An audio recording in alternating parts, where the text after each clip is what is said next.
Tim Ryan back here at the National Tennis Center, and we await the match on the stadium court between John McEnroe, unseeded, hard to believe, against number 7 seed Emilio Sanches, round of 16 men's action.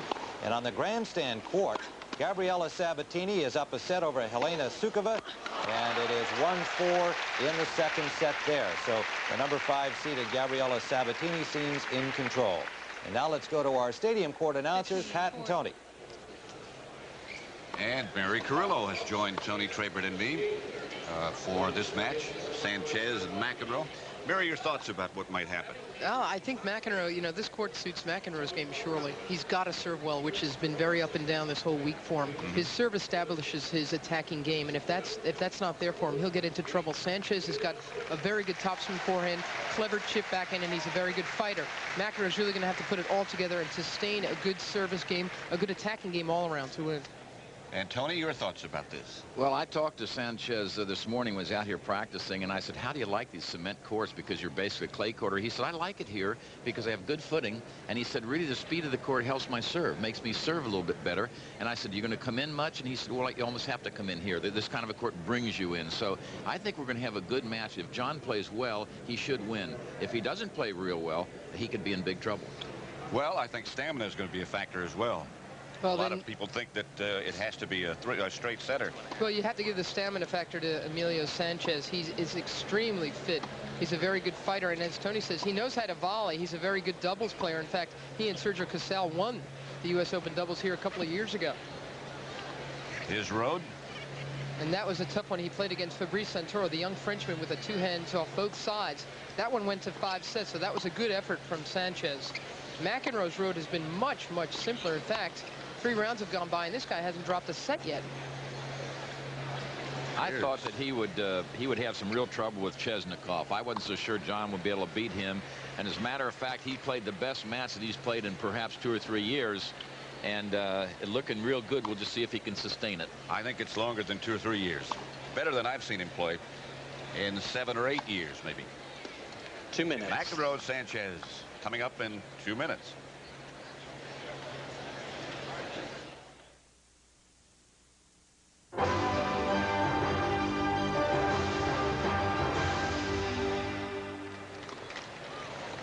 From above, and again, the crowd still trickling into the stadium.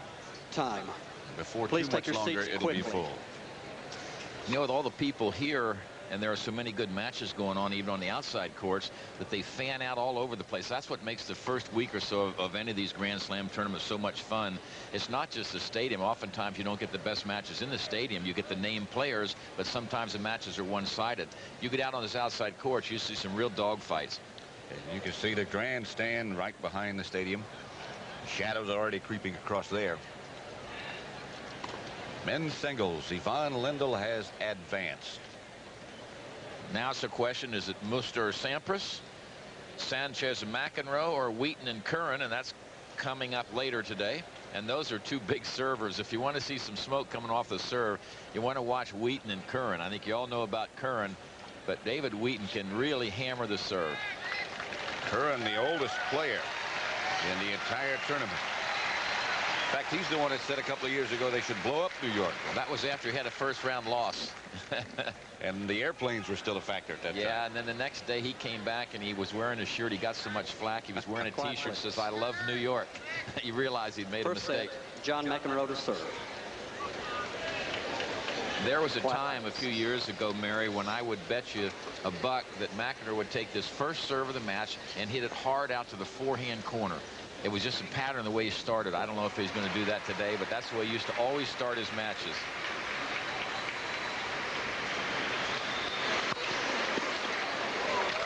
Well, he started effectively. 15-11. He's got his kabuki makeup on again today. He didn't need it in his night match against Chesnikov, that 3rd rounder he won, but all throughout the Australian Open this year, he had that on underneath the hot Australian winter sun. Very fair, burns easily. Sabatini has won on the grandstand, 6-2 and 6-1. Pretty impressive. Didn't think it'd be that easy. She was very, very focused and stayed aggressive throughout that entire match. Emilio Sanches, seeded number 7.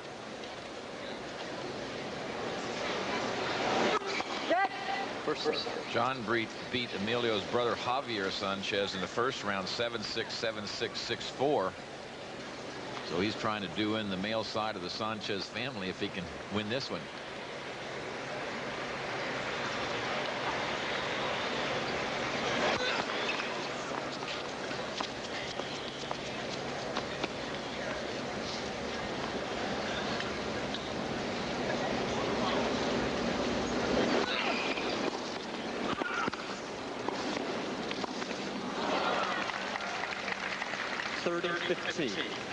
That's basically what you will probably see from Sanches. He cannot overpower McEnroe by any means. He knows that.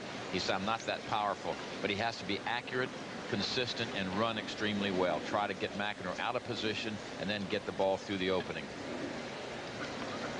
We saw that chip backhand return of Sanches as he'll do that over and over again and try to trap McEnroe mid-court with the first volley.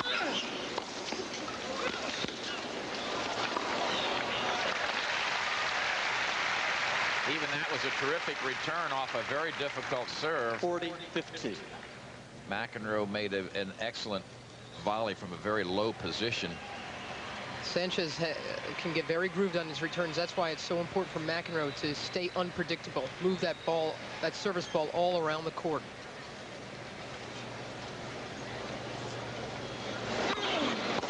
Game McEnroe. Strong serving game for McEnroe. He wins the first game, first set. We'll be back at the U.S. Open after this word from your local station.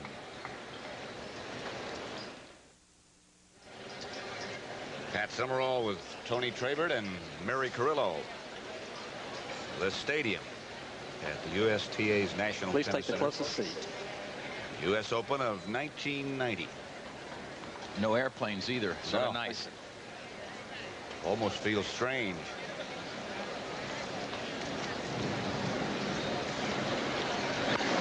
Sanchez serving. John McEnroe in the far court.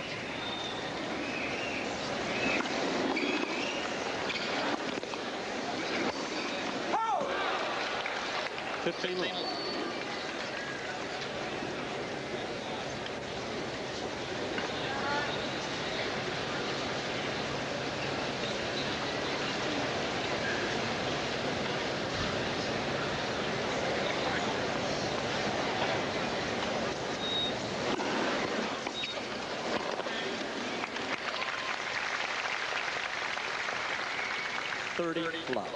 Sanches played last week at WCT at Forest Hills. That's the only preparation he had on this surface getting ready for the U.S. Open. He plays indoors, and he played some other hard court tennis. So he's not unfamiliar with this style of play, though we do think of him more as a clay court player. He likes it, in fact.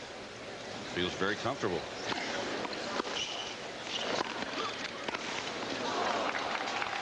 He was brought up, Sanches, like John McEnroe, he started on clay.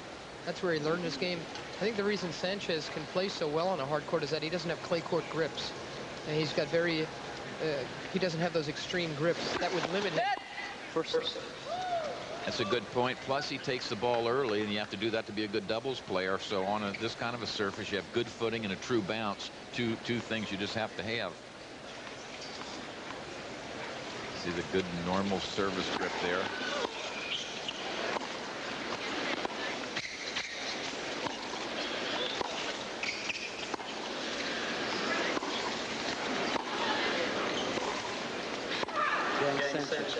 Game to Sanchez. 1-all first. So 3 errors in that game by McEnroe. That'll be something to watch because Sanches,